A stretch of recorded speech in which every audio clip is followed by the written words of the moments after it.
It began with a billboard, just a simple digital sign flashing over Alberta's busiest highway, a stretch of asphalt that carries truckers, farmers, and families between Calgary and Edmonton every single day. But this time, what it carried wasn't traffic.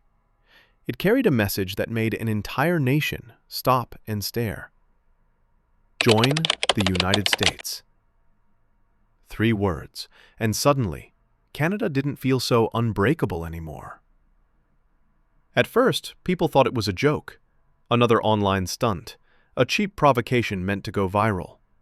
But within hours, the billboard's photo had spread across every Canadian news feed. Anger, disbelief, and panic collided, because this wasn't just a meme, it was a declaration. The sign wasn't paid for by an American think tank or a prankster with too much money. It was funded by an Alberta-based group calling itself the America Fund, a direct descendant of the old Wexit movement. Their message was simple and explosive. Ottawa has failed us. It's time to join the United States.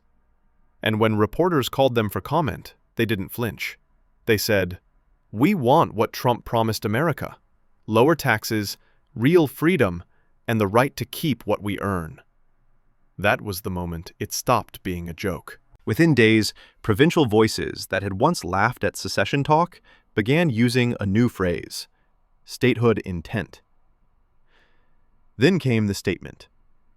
Alberta and Saskatchewan, side by side, announcing their plan to pursue U.S. statehood. It wasn't a backroom whisper or a leaked memo. It was read on camera, broadcast worldwide. The air left the room in Ottawa. Within minutes, international headlines called it the Canadian collapse. Markets trembled, and global leaders demanded answers. To supporters, it was sovereignty reclaimed. To critics, it was treason wrapped in a flag. And to the rest of the world, it was unthinkable.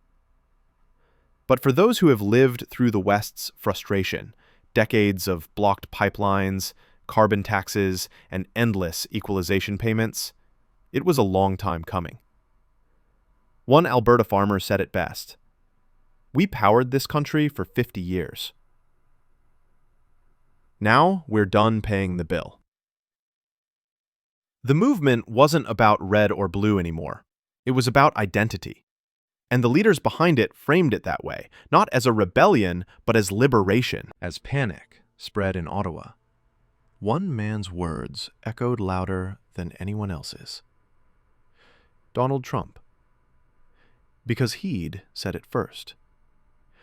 Months before this crisis erupted, Trump had joked at a rally. "Canada called me, said they want to join. I told them, why not? Become the 51st state." At the time, it was dismissed as typical Trump showmanship. Until now. Now, his playbook was being rewritten north of the border. Energy independence, border control, faith, guns, tax freedom. Every pillar of America First was suddenly a rallying cry in Western Canada. And Trump noticed. At a recent rally, he grinned and said, "Why should Alberta sell oil to Ottawa when they can sell it to America?" The crowd roared. And somewhere in Alberta, people listening to that line realized this wasn't fantasy anymore. It was strategy. Political insiders claim back-channel conversations were already happening. Whispers of economic partnership frameworks and energy integration agreements. Nothing official, but everything suggestive. The White House stayed silent, but Washington was watching. The truth is, this didn't happen overnight. Western alienation has been boiling for decades. When Ontario and Quebec dictated national policy, the West supplied the fuel, literally. But every time Alberta asked for fairness, Ottawa answered with a lecture. They were told to cut emissions while the East built condos, told to diversify while their oil fields went bankrupt, told to stay quiet, because that's what team players do. But the patience finally ran out. Town halls turned into rallies. Rallies turned into declarations. And now, the declarations have turned into something far more dangerous. Momentum. A movement that started with a billboard was now a political wildfire. And every speech Mark Carney gave about national unity only seemed to pour fuel on it. Because to the people in the West, unity sounds a lot like obedience. In Ottawa, the silence became deafening. Prime Minister Mark Carney's advisors were split. Some said stay calm, others said hit back hard. But doing nothing wasn't an option. This was no longer a fringe protest. It was a national emergency. For Carney, it's the perfect storm. Two provinces threatening to realign with a foreign superpower, Trump cheering from the sidelines, and a public growing restless by the hour.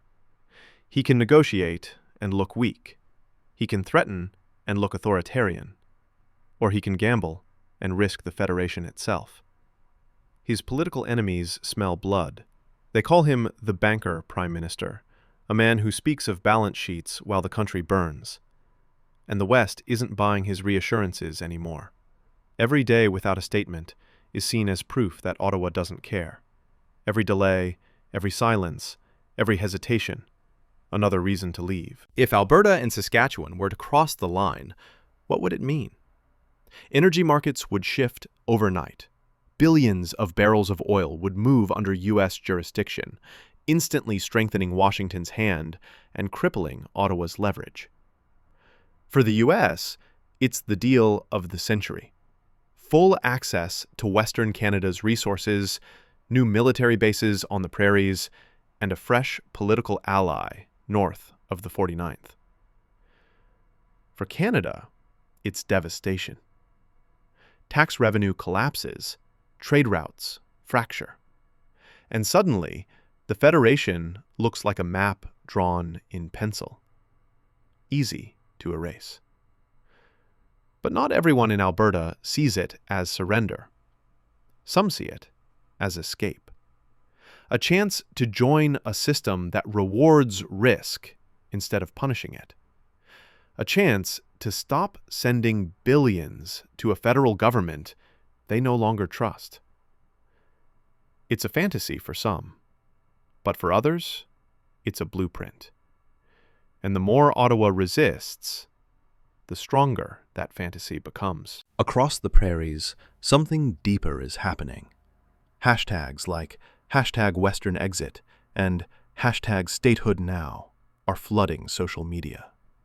Town hall meetings are packed, with people waving both maple leaves and American flags. Farmers, oil workers, small business owners, they're not just angry, they're energized.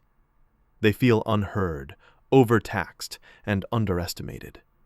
And while politicians argue about unity, people are talking about borders.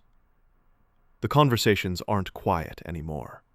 They're loud, confident, and public. A few years ago, saying "join the U.S." would get you laughed out of the room. Now, it gets applause. The shift is cultural, not just political. People are choosing identity over tradition, control over compromise. And the more Ottawa tries to silence it, the louder it grows. Foreign governments are watching closely.